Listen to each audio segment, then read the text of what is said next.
अस्सलाम वालेकुम दोस्तों। आज के इस टॉपिक में मैं आपको ख़तरनाक सफ़र के बारे में बताऊंगा। आज के इस जदीद दौर में जहां दुनिया भर की ख़बरें हमें पल भर में मिल जाती हैं, वहीं कुछ ख़बरें महकमा मौसमियात की तरफ से जारी की जाती हैं जो कि हम अक्सर देखते रहते हैं, लेकिन उन ख़बरों पर अमल नहीं करते। जब महकमा मौसमियात हमें बता रहा होता है कि फ़लाँ दिन मौसम अच्छा नहीं है, वहाँ का सफ़र ना करें, तो इसके बावजूद भी अगर हमें किसी मजबूरी में सफ़र पर निकलना पड़ ही जाए तो बेशक निकल जाएं।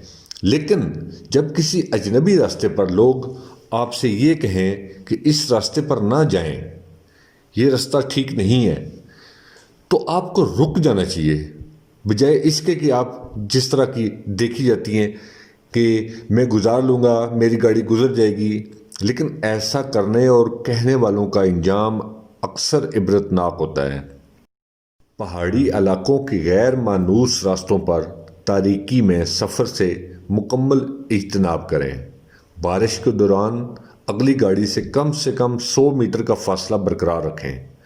बारिश में पैदल या गाड़ी पर हर दो सूरतों में चलती हुई लैंडस्लाइड को पार करने की कोशिश हरगिज़ ना करें।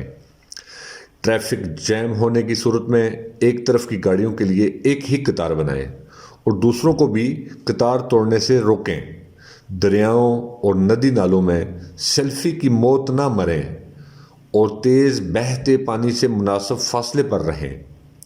याद रखें, कोई भी सफ़र खुद ख़तरनाक नहीं होता, उसे हम खुद ख़तरनाक बनाते हैं। ख़तरनाक सफ़र के दौरान बेहतियाती होती है।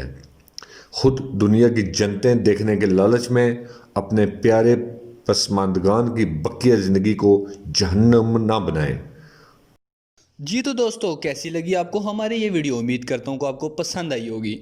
अपनी कीमती राय से हमें ज़रूर आगाह कीजिएगा। शुक्रिया।